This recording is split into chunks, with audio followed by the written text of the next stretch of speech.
Crowd work. Yes, I got that out the way before I started live. All right, guys. Welcome back. I know you guys just saw me on Count the Bucket by myself, but today I am joined by three wonderful guests from the Unwrapped Sports Network. I'm going to In let them order. pretty much in order.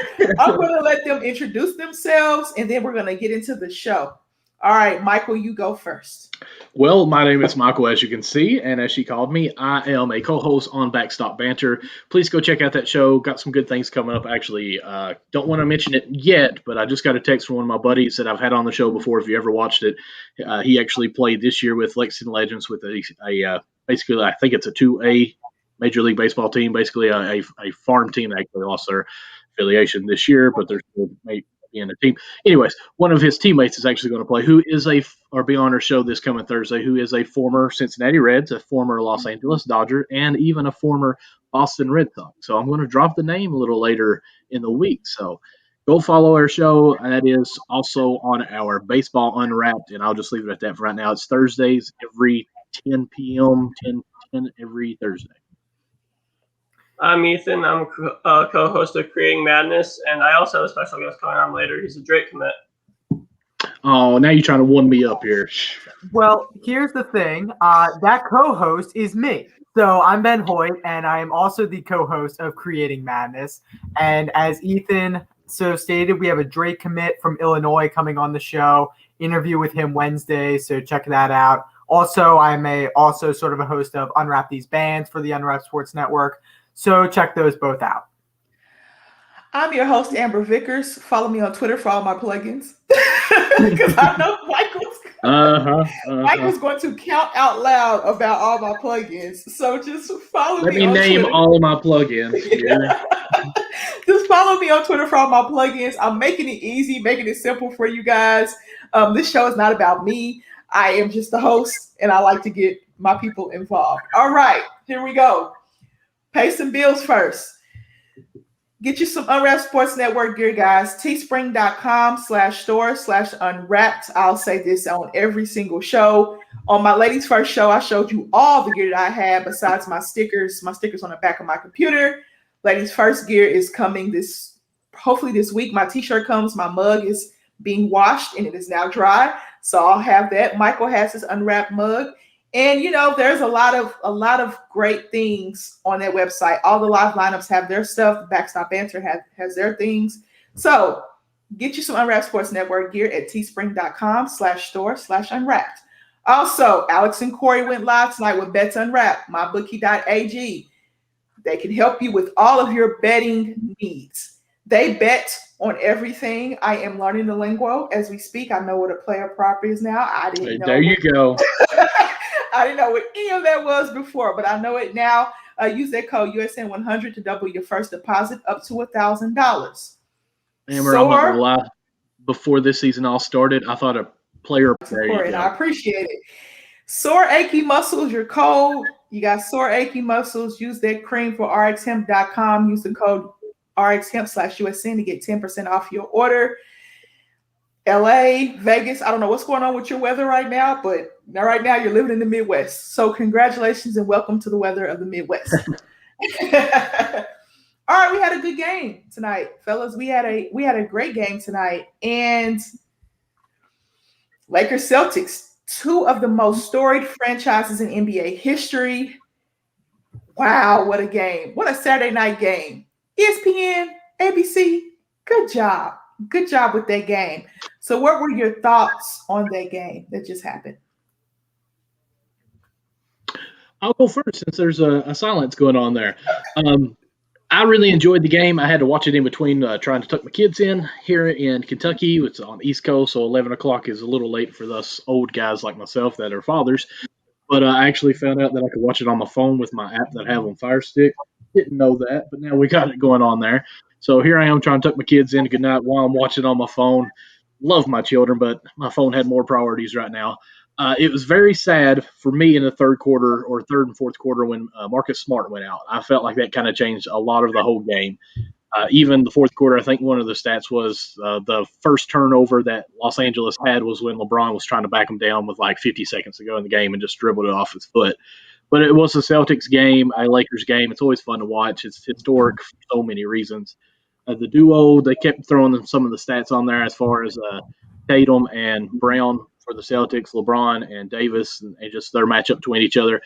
Honestly, until the last play, I was like, man, where is Kemba Walker? He's not really done too much in this game, and he was supposed to be that one pivotal piece to go on that team.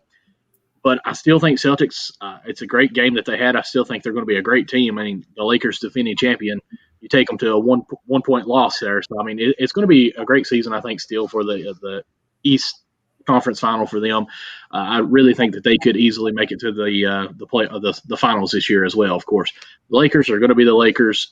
I do think they look like a completely different team when just Davis is in the game compared to when just LeBron is in the game.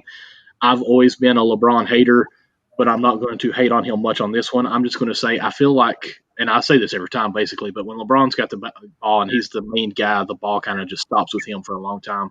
And I feel like the Lakers get lethargic on offense and just run in place. It kind of just stays with him backing down, and then something happens.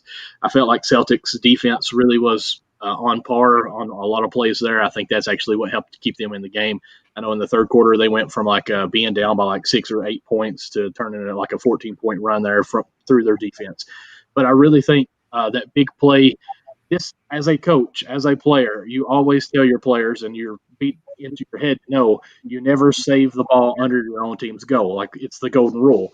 And I can't remember who it was, but it was Celtics baseline at the 3-point line. It was crunch time, fourth quarter, saved it, threw it in bounds. It was wonderful that he could make the effort to it, but it's just one of those sins of basketball. You don't do it because, one, you make a great play. Yes, you have the chance of throwing it to the opposing team, and then two, you're also so far out of the play because you're out of bounds that far.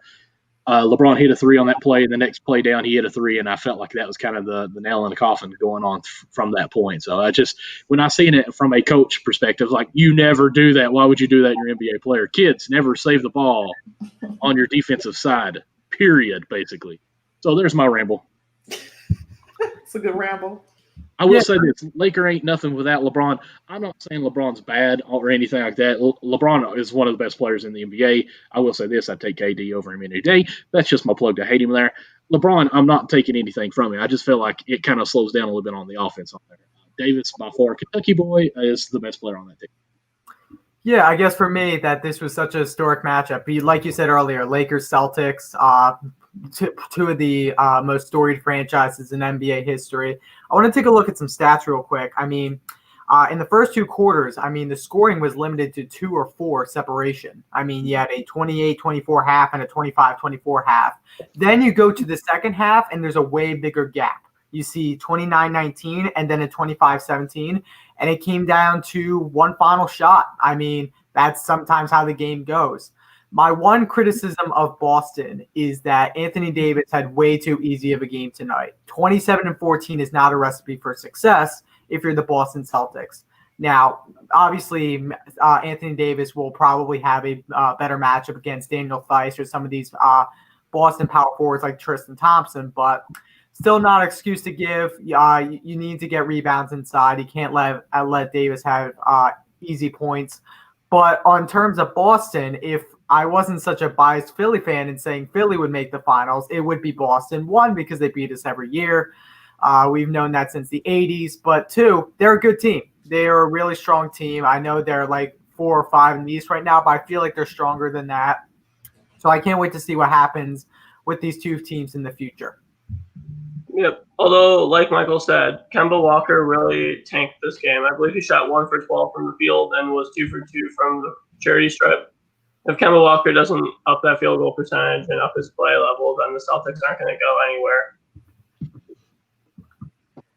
For me, this game, people missed free throws. Mm-hmm. Jaylen Brown missed 2. And then the Lakers go down and they score. And that, when you miss free throws, that changes momentum, right? Because when you miss free throws, there's a rebound to be had. And with LeBron and AD on the floor, that rebound could be a full court pass. You just never know. When Jaylen Brown missed those free throws, I feel like the tide turned. And I feel like if Jaylen hits those free throws, I think the Celtics would have been down 2 rather than 4. And I think the Lakers went down and scored. And they got down 7. Jason Tatum hit 4 in a row, had 4 points in a row. And then Kimba had a chance to win it and missed. Tice had a chance to tip it in and missed. Do I like that shot from Kimba? I like that shot from Kimba, even though he was 1 for 11 at that point before he went 1 for 12. That's a good shot from Kimba. Would I want to see Brown or Tatum take that shot? Yes, but Kimba did get the steal on the other end to get them that possession. And I really think that Kimba's struggles are him not being fully healthy and also him not having that flow. He doesn't have that flow yet.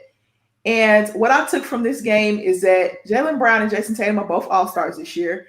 And Anthony Davis and LeBron James should never shoot more threes than Jaylen Brown and Jason Tatum.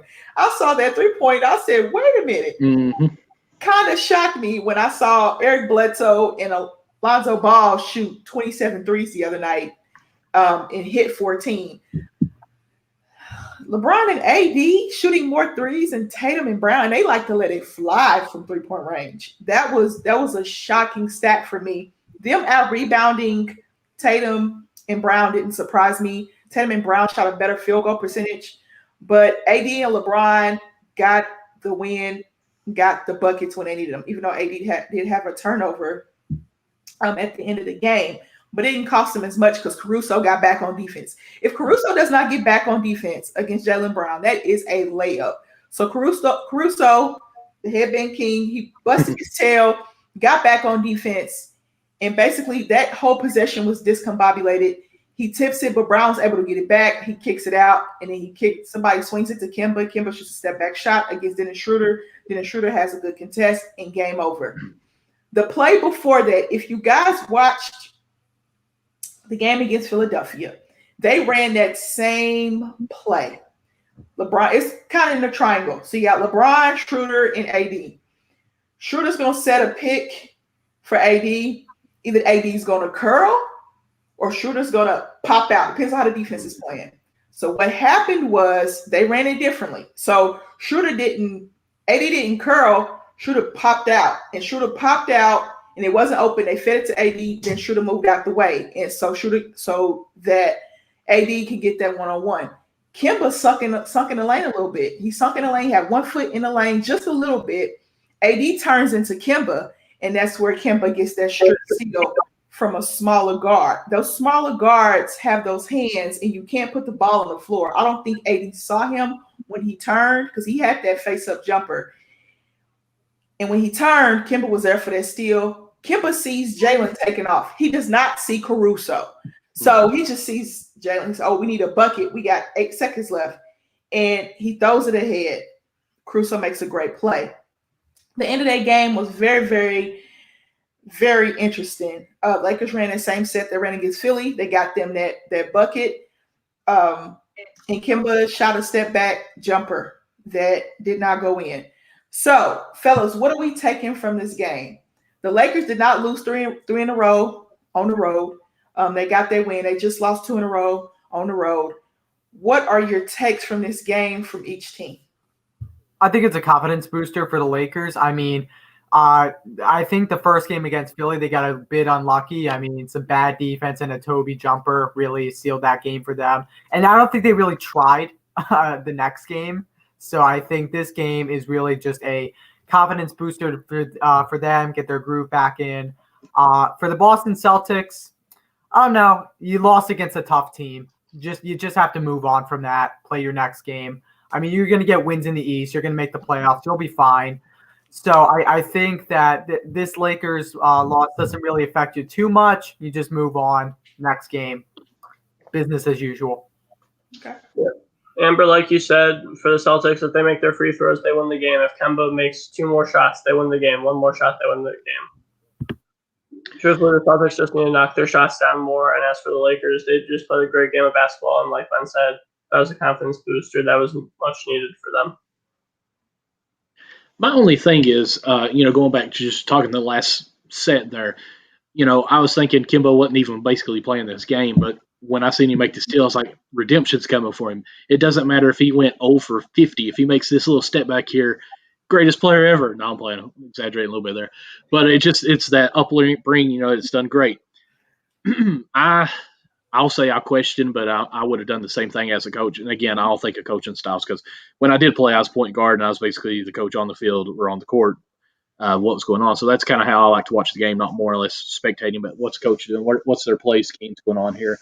And even the announcers were talking about, I doubt if they'll take a timeout here because Brad Stevens likes to run it through.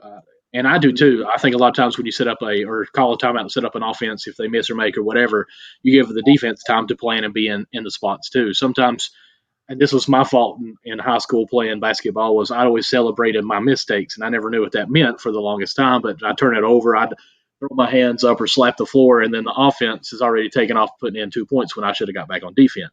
So you got those human errors that you can kind of take advantage of if something happens like on that.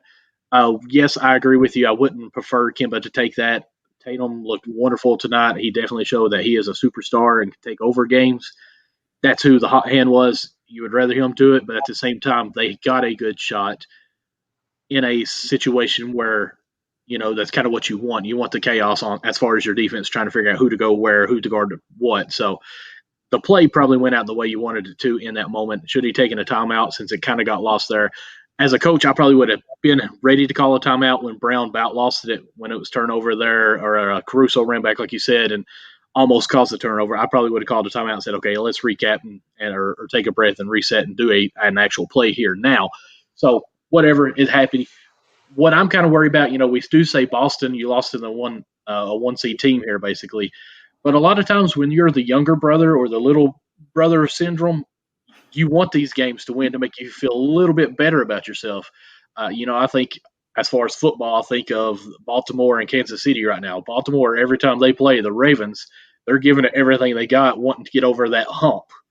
And every time they lose, it gets more frustrating. You can tell it builds up. They're the ones that's playing with the most stress and most tense on them. So I kind of feel like this is that game for Boston. Like, this is the one that you want to prove that you are supposed to be in this game. And then you lose it and you're thinking, crap, next time that goal is going to get a lot more smaller because you still have that pressure on you. You've got to beat the Lakers, even if it's a one game like this.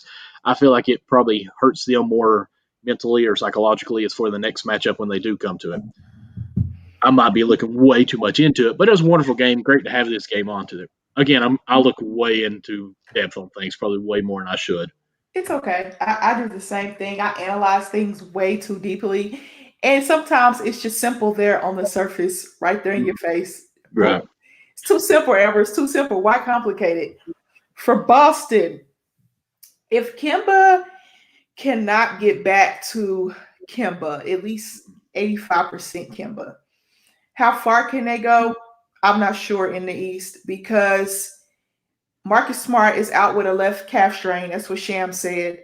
Shannon Sharp said on Twitter, it looked like he just popped his calf and it wasn't his Achilles, but we won't know. I was looking on Twitter to try to get an injury update on Marcus Smart. We don't know. So we'll just say he's going to be out for a week, maybe two. Hopefully it's not his Achilles. So with Marcus Smart out, Teague has to step up. Kemba's going to have to step up. Peyton Pritchard is out. I like Peyton Pritchard a lot. Go Ducks. I like him a lot. And I think he was starting to find his groove before he got injured. He was starting to get into a groove on offense and defense. And with Kemba not being right, I don't think he's right. Just like I don't think Russell Westbrook is right. I don't think Boston can go that far without Kemba being right. Jason Tatum and Jaylen Brown can only give you so much. Marcus Smart is the heart and soul of that team by far. He's not the engine that makes them go, but in a sense he is. He gets those guys fired up. He makes those hustle plays. He's a smart basketball player. For all his flopping, he is a smart basketball player. He's kind of like the Draymond Green of the Celtics, if you want to think about it. That's really good. I like that. Better shooter. Yes. Way better shooter. But he makes that team go. He gets Jason in his spots. He gets Jalen in his spots. He makes it easier for Robert Williams, for Daniel Tice, for all those guys, Ojale. He makes it easier for all of those guys to be who they need to be. Mm-hmm. And I like Marcus Smart a lot. He did go to Oklahoma State, but I do like him a lot. And that team needs to find out, okay, if Kemba's not going to be healthy this season, what can we be without Kemba? Not at 100%. What can we be? It will have to be Brown and Tatum, of course. We know that. I like Boston a lot. I had them actually finishing second in the East, if I'm not mistaken, behind the Nets. Philly's playing well. I don't trust the Bucks. They lost tonight to the Hornets. Hornets got 2 in a row over 2 good quality teams. And Don't forget about my Heat now. I'm about to talk about Miami. I want Miami to be great. Jimmy came back tonight, had 30. They haven't been healthy all year. I think when Miami gets healthy, they'll be back into the fold of things. I'm big on Miami. I am. They showed me a lot in the bubble last season. This is 2021. So in 2020, they showed me a lot in the bubble. The Lakers, not worried about the Lakers. Not worried about the Lakers at all. They'll be number 1, number 2 seed in the West. The thing that concerns me about the Lakers is rim protection. Anthony Davis is their only rim protection. When he goes out, Montrezl Harrell comes in. Montrezl Harrell is not really a rim protector. The Celtics got in the paint whenever they wanted to. And even Jason Tatum's last couple of shots were little floaters in the paint, kind of off-balance floaters in the paint, but he is 6'8", 6'9". That length is a little hard to deal with when you're floating off balance and the shot blocker doesn't know which way to come. But the Lakers, what bothers me about them is their rim protection.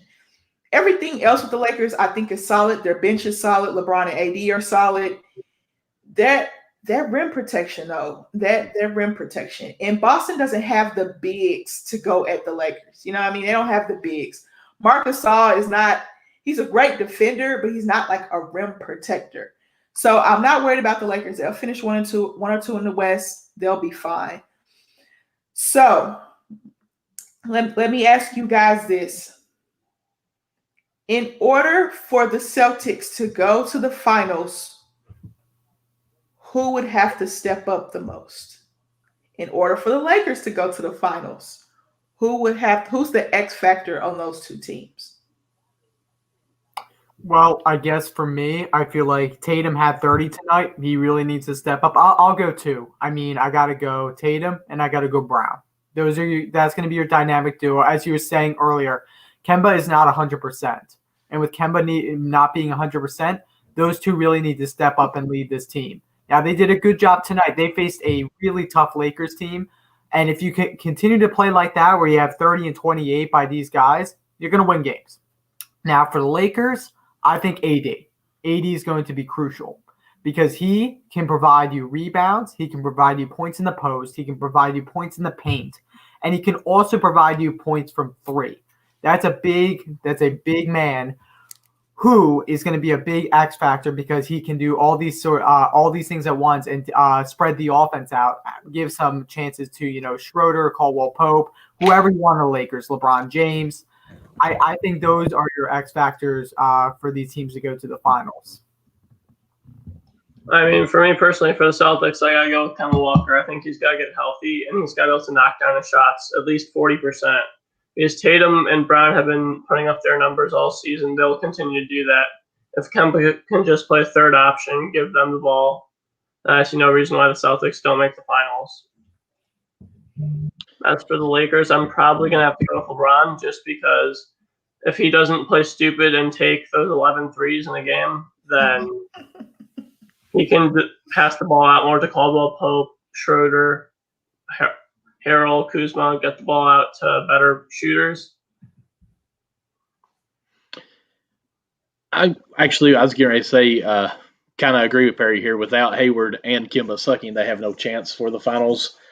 I honestly think your X factor for this team would have to be D'Angelo Russell after you trade for him to the Wolves to possibly make a change from the Kemba Walker, because Walker's not getting it done right now. So I think Celtics may need to consider some kind of move like that, or even I don't think Cavaliers would do this, but what's the point guard up there? Is it Sexton that's been playing real good? Yeah, they got to give up Sexton. I don't think they would, but wouldn't that be nice to have that guy on this team? I mean, Because to me, I absolutely love Marcus Smart. I love the guy that doesn't get the stat line and does so much for this game or for this team.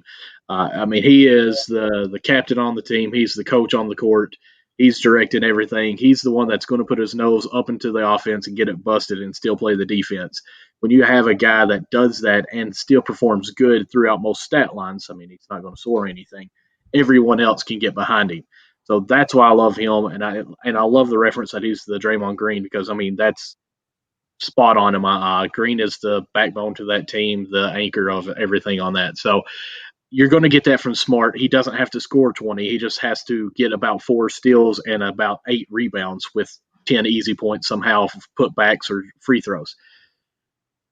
I mean, you know what you're going to get from Brown. You know what you're going to get from Tatum in and out every game. So you've got to have that other guy, and I just don't see it on this team right now. I mean, I'm even trying to think from the game we just watched, who else is there really that could step up? Kimba has the skills. It's just he's not healthy. He's just not performed yet. I don't know if it's because when he played for UConn, he did everything by himself. When he played for the Charlottes, he did everything by himself too. He doesn't know how to have good players, and maybe he just in a big funk, like, hey, I actually have to pass the ball. What's going on here? So that's my opinion. I think they need to make that trade to get somebody on this team, and they've got the picks where they could make an offering for someone. Mm-hmm. But right now, I mean, I don't see – this team's good. Don't get me wrong. This team's good. But this is a one-game series that they were good.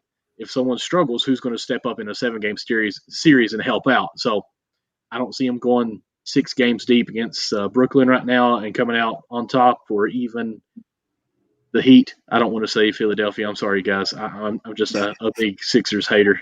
It's in my cup. Sixers hater, I'm telling you. As far as Eagles, you're among that. Oh yes, I'm a Cowboys fan, so I hate the Eagles too. Sorry, Michael. Come on. Let me back. I'm a Bulls fan over here, so I'm rooting for the first pick. Let's go lottery. There you go.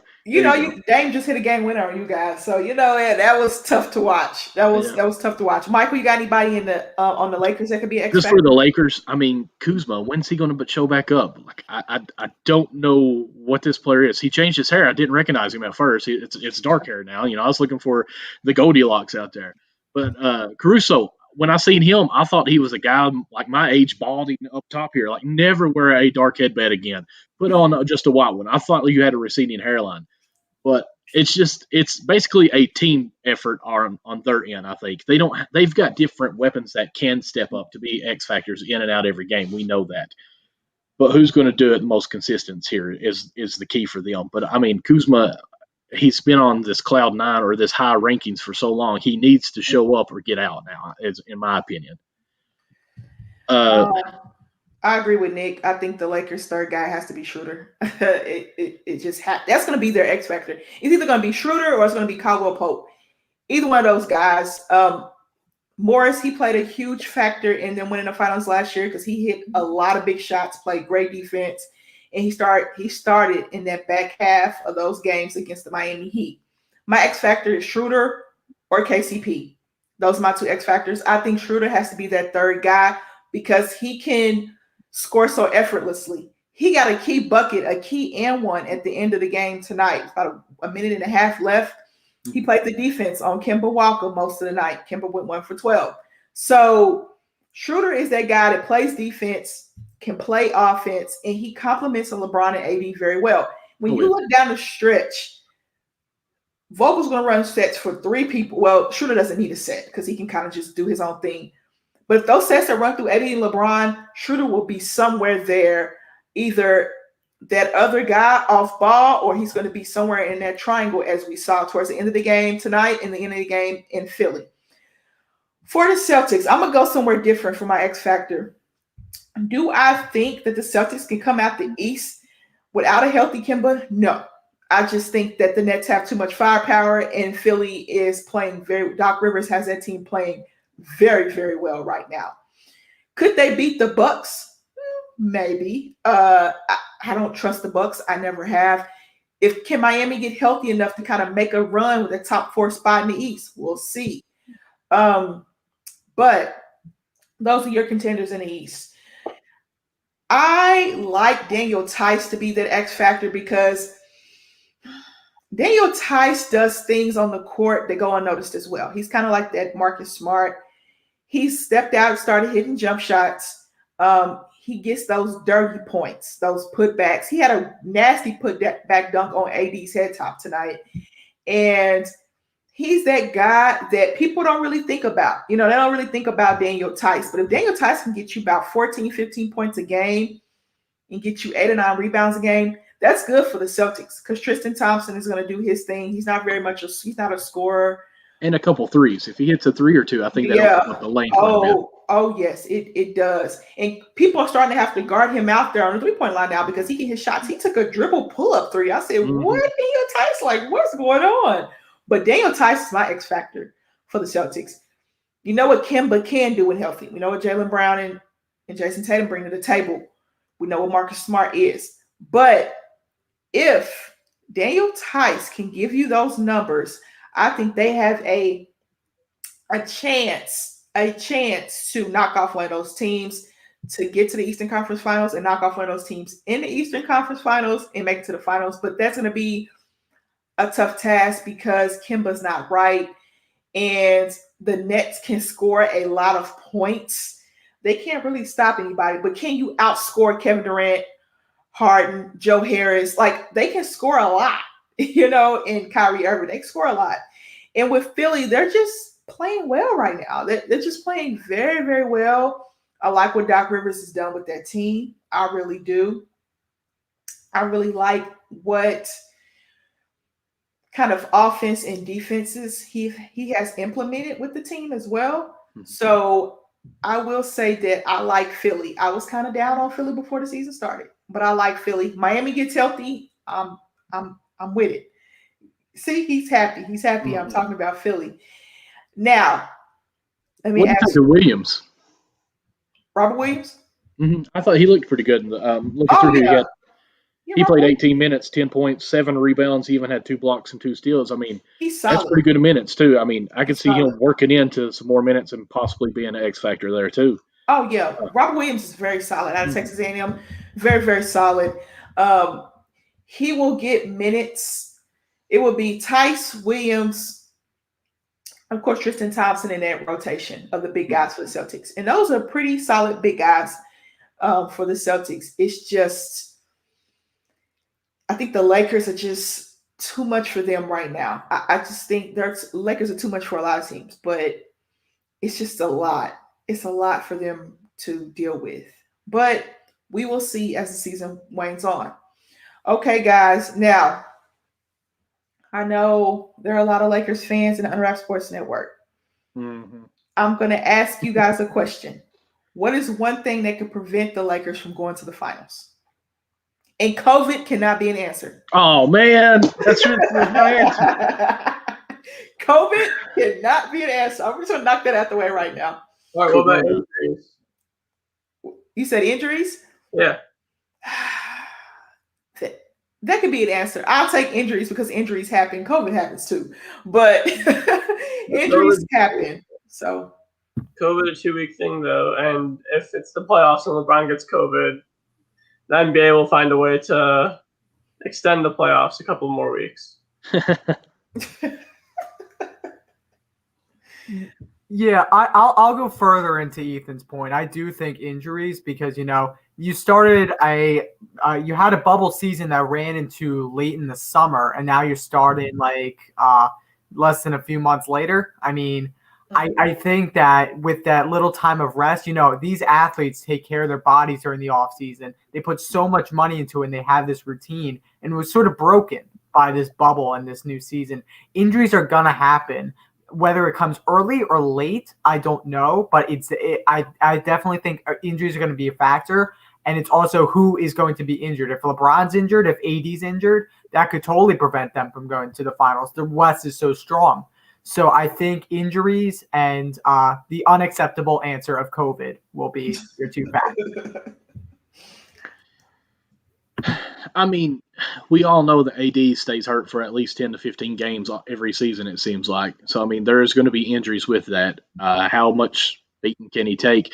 If you notice, he's starting to stay a lot longer out at the 3-point, as Amber talked about earlier, too. Even the announcers are saying in this zone that they're playing, Anthony needs to be at the free throw line or down low, and he's just kind of drifting out to the 3-point line. I don't understand that. If I'm 7 foot, I'm not coming past the 3-point line any of my life, but in today's time, that's why I would never play in the NBA. But I mean, looking through some of the rankings, I mean, the Jazz are just looking good right now. Who would have thought that? They're 15-4, but they're 2 games only, just 2 games ahead of the Lakers. Actually, 1 game back after tonight. Clippers are looking good too. Everyone, I mean, the Nuggets are right there still. This is a solid team. I think 1 through 5, really, even 6 and 7 on their bench as far as being pretty good. You never know. Even Michael Porter, I think he's been with COVID for quite a while. He's on the fantasy team and been dying to play him because it's his turn to take over this team. I won't say take over because that's such an extreme word when you got Murray and the Joker there too, but to be a superstar with this team. So, I mean, I don't think sleep on the Nuggets either. I think this could be an easy team that makes it to the finals as well. The Lakers are just, I feel, and I say this a lot, they're just the big brother right now. You know, they've been there. They know what it takes. LeBron's been there for his whole career, basically. He puts it on cruise control until he has to. I mean, there's a couple of times even tonight where I was being a LeBron hater trying to find a way to hate on him even more, and he wasn't fighting through picks, and he just settled for a switch. I'm like, why would you do that? But I'm like, well, the dude's like 55 years old. You know, he can take this playoff. It's not that big of a deal. So, cruise control, yes, and I'm not meaning that as a bad thing. I don't know if you're taking it that way. They just kind of do what they need to do to win games, and they're fine with that. Like, I mean, that's all it takes, and they know. So I feel like they can hold some back because it was a crazy offseason, like we said, but there's even an offseason in between 2020 as well. So I feel like that also could help a little bit. They rested before the finals last year in a way, or before the bubble took over. So what could keep the Lakers out is, I'm just going to say, maybe having a more competitive West that they have to play harder through the whole season, and age sets in finally for LeBron, because even AD, heck, he's got to be, what, in his 32, maybe 30-year-old. I'm not really for sure. I was just trying to think when he won the NCAA with the Kentucky Wildcats in 2012. We're now 10 years away from there. So, I mean, this team is getting kind of old. Harrell is 1 year out from his 6-man award, but he's also an older player as well. So it's interesting to see what the Clippers do. They're looking pretty good over there as well. I mean, you can't talk about LA without mentioning something about the Clippers now. They're relevant again, so that's great. It's a competitive West. It's not so much competitive East, I don't think, compared to the bulk of teams. I mean, the Nets, the Phillies. I don't feel like you can put the Celtics in there in series. Like right now, 1-game series, yes, I feel like they're contenders. We don't know what Miami, like we said earlier. So I just feel like it's 4 deep in the East, and it's about 6 or 7 deep in the West. I mean, even the Suns are looking great. And they're still gelling together with who's that point guard that they just got this year? Was it Rubio? No, Chris Paul. I'm sorry, Chris Paul. Wow, stupid. Did you almost say Ricky Rubio? Well, that's who they had last year. I'm sorry. He went back to the Wolves. I'm sorry. He went to OKC first, and then he got traded. The Poku If you guys have been here this whole time, remember my title of my co-host is Backstop Banter. That is baseball. It's all good. Yeah, Chris Paul, and you know, they've played maybe 12 to 20 games this year. I don't know exactly. I'd say around 20 games. They're still trying to get together and gel on that. So watch out for those Suns making a run as well. They won tonight. They beat Dallas. Chris Paul had 32. Ricky Rubio had 32. Yeah, Ricky Rubio was balling tonight. Let me tell you. He played his butt off tonight. Chris Paul had 29 and 12. All right. Here's my thoughts. The only thing that can stop the Lakers, I'll say A, the Lakers, and I'll say B, the West. And I'll put the West in as a collective. The Clippers look good. Can Utah keep this up? They're one of the best three-point shooting teams in the NBA. They play defense. As much as I despise Rudy Gobert's contract, and we know how I feel about that. It's about as good as Whiteside's. You know, tell me about it. They are playing well. He's playing well. I can't take away the 2-time defensive player of the year. I can't take that away from him. $205 million. I can't take that away from him either. Uncle Sam's gonna take a little chunk, but Amber Vickers will not. And I really like what Utah has. They blew out the Mavericks last night without Donovan Mitchell. They are playing very well. They're at the top of the West. They are at the top of the West. You wouldn't have thought it. Utah, you wouldn't have thought it. Joe Ingles passed John Stockton for most 3-pointers in Utah Jazz history. Shout out to him. He did it in half the games as well, but it's different era. So we know that. Playoff P is what's stopping the Lakers. You know what, Nick? Playoff P, Paul George is playing very well right now. And I mean very well right now. And that's why I say the West. I say the Lakers can stop themselves, whether that be injury, COVID, or anything like that. They can stop themselves and the West as a collective. So if they get a series, a Western Conference Finals, which I predicted last year was going to be with the Clippers just decide to blow a 3-1 lead, almost twice actually. If the Clippers, I think the Clippers have it together. Now, could they be upset in the playoffs? Yes. Could the Lakers be upset in the playoffs? Yes. That's why I say the West. The Lakers pretty much are on cruise control. They are. They're on cruise control. But the West is just so deep. And they're going to have to play tougher series than maybe Brooklyn in their first round. Maybe Brooklyn in their second round, or maybe Philly in their second round. Will have to play tougher series because they're probably going to either have to play Boston or Milwaukee, in those series. Maybe the Heat if they can sneak in there. It's like, I'm just going to say this with you real quick. I'm looking at the standings. In the East, 7, 8, 9, and 10 have losing records. Yeah. And in the West, 7, 8, 9. I'm sorry. Everyone has a winning record. At 10th place right now is the Rockets at 9 and 9. So, I mean, they're a much better, longer conference. Yeah, it is. The games are going to be tougher in the West. I like the Lakers. I have the Lakers repeating. I know I'll say this a lot, but the West can stop them and they can stop themselves. So that's my 2 cents on that. Other than that, fellas, we're just going to wrap it up here. How are you guys feeling about the NBA season thus far? Very happy. I'm very, very happy. Yeah, your 76ers are winning. I mean, they're playing very well. Number 1 in the East right now. They're very happy, and I've been saying from the beginning, and one of our other network members, Alec Carr, we've been saying this for a while, Brett Brown is a great developmental coach. He is not a great leader. That to me has been very self-evident. Now we get a leader in Doc Rivers, led the Celtics to a title, and I mean, it's just night and day. I mean, Simmons is shooting a little bit more, which I like because he can hit that shot sometimes. I mean, JoJo is dominant. Yes, sometimes. And not a lot, but sometimes. JoJo is playing dominant, probably the best he has in his career. Mm-hmm. And Tobias Harris has been balling out. That's why we pay him the big bucks, to play like that. And I mean, if we keep this up, I feel like we are going to be a contender for the finals for sure. But again, and the words of Sam Hinkie, trust the process, Michael. Oh, well, I'll trust Doc Rivers when he actually does something in the playoffs again. So, I mean, he gets to the playoffs and he chokes, I feel like. That's just me. I know I can see. I love Doc Rivers, but I feel like the teams that he had with Clippers, he should already had a title somewhere. Granted, he had one with Celtics, but he also had, like they always said, a big 3. But he actually had a big 4 because Rondo was phenomenal during that finals. Mm-hmm. And a lot of people leave him off on that group. So I don't trust Doc Rivers. I'll just be honest with you. I can't wait until the day I can talk with you guys and actually be happy with my team. All I can say is Lauri Markkanen is finally living up to the 7th pick. And Levine's being Levine. He deserves an all-star. Oh, yeah. I have him. What about Levine to the Celtics?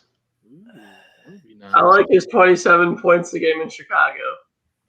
Yeah, but Celtics super team. Okay, this is what Perry says. Celtics super team in a non-super team era caught league off guard. Yeah, it did. It did. And I think they would have probably won another championship if Kevin Garnett did not tear his ACL. That's just my opinion because they were playing the best basketball. They probably would have played the Lakers again. And, that was great to see those two teams go at it in the finals. They're in the late 2000s, 2010. Yes. I have to think about my errors. But how do I feel about the season thus far? I'm not surprised, but I am surprised. This COVID thing is really taking a toll on the season in a way that we all thought it would. And postponements, we don't know if we're going to play tonight. Oh, we're warming up. Oh, we're not just going to play tonight. Seth Curry was on the bench. Oh, Philly can't play. You know what I mean? So it's a tough thing to figure out. And this is the first time this has ever happened. This is unprecedented what's happening in sports and in life, period. So the NBA is trying to wrap its head around everything because they basically had to cancel a whole season and then come back with a bubble, scramble to get a bubble going. They lost a lot of money.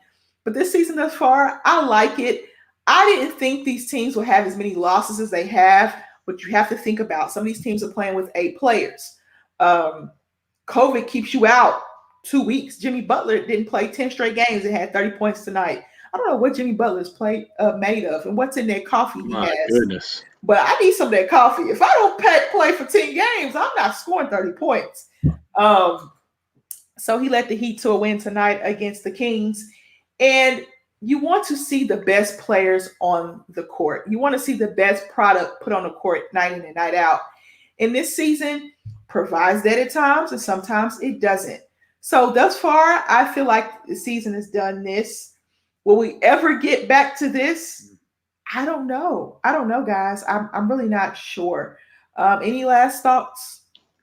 I mean, I didn't really say what I feel on the season. I'm happy that there's a season. Go ahead. I mean, just kind of, I'll be brief on it. I mean, I'm happy there's a season, but is it really going to be the capacity of a season that we should get, like what we deserve? Because, like, even what we said, Jimmy Butler was out for 10 games. I go back to him because he's also on my fantasy team.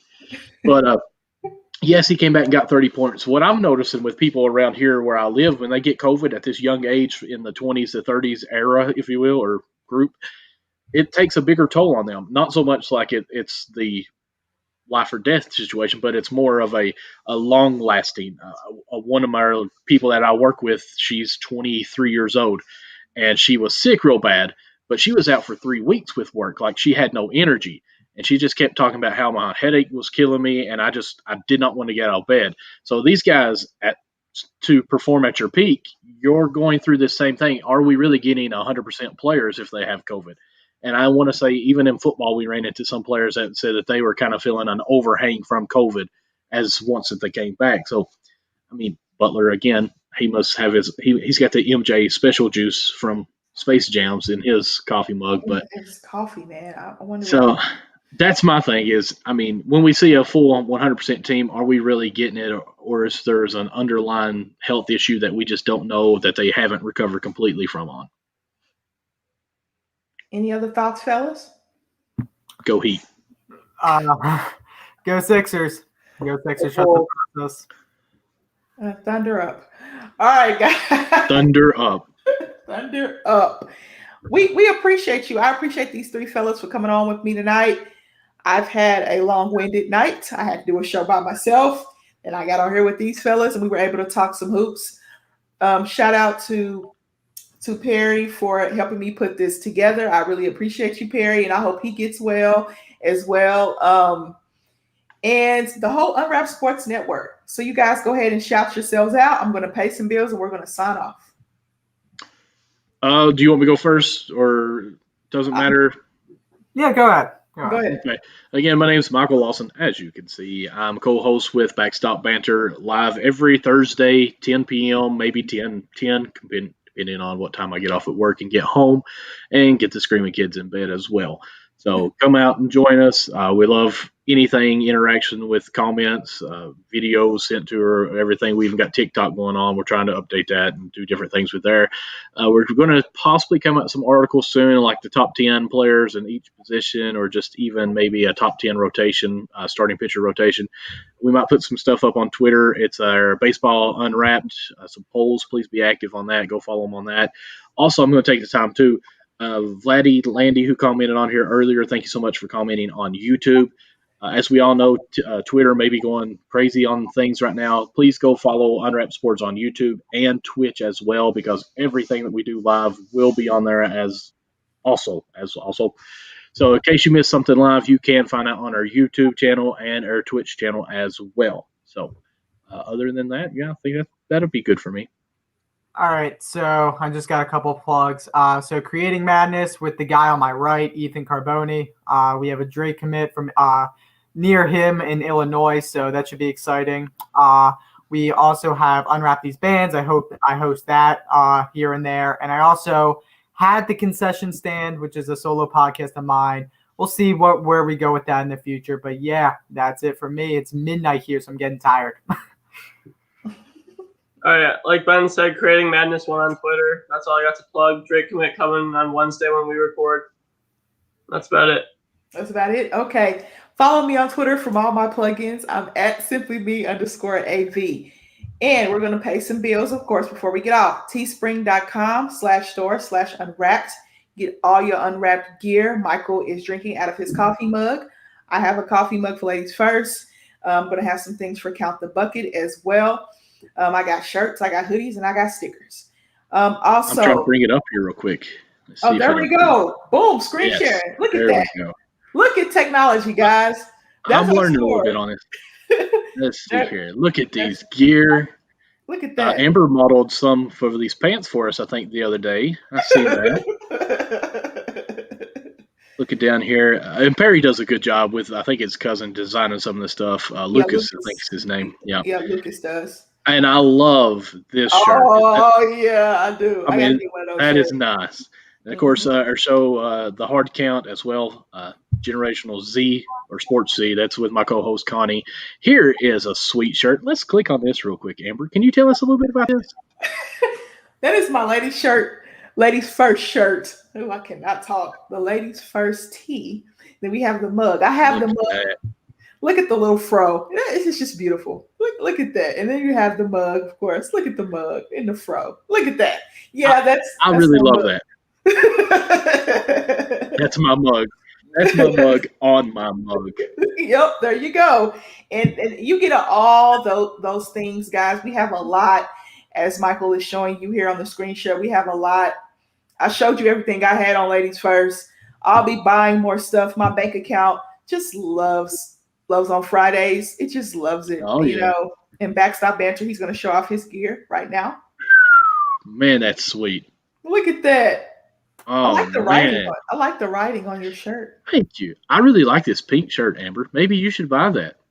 Pink? That's pretty sweet, ain't it? Oh, you're not a pink. Okay. I like the gray actually the best. I think that looks pretty nice. I'm a gray, blue, and red type of person. See? Michael, I may have to go buy that. Please do. I would love it.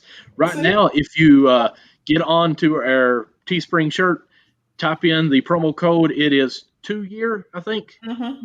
And it's 20% off your whole purchase. So get you some Backstop Banner gear and use the promo code 2 year. Get a mug too. And also your betting needs. Bets Unwrapped went live tonight with Alex and Corey. MyBookie.ag.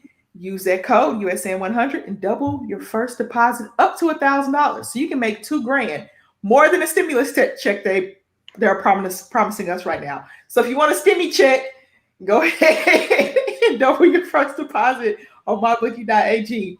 Also, Perry, you might need this in LA. RxHemp.com. Some of that CBD cream. I know in Philly. Ethan, where are you located? Chicago, yeah. Chicago. And I know Michael needs it in Kentucky, and I need it in Oklahoma. So us in the Midwest, we in the East, Northeast, we are used to cold weather. It becomes 50 degrees outside. We get happy. But when it drops, you need that CBD cream to work out those muscles. RxHemp.com/USN. Get 10% off of your order. All right, guys, I said a mouthful. That is it for tonight. I thank these lovely, lovely, lovely gentlemen for joining me, and we will see you guys another time. All right, good night. That was a horrible heart.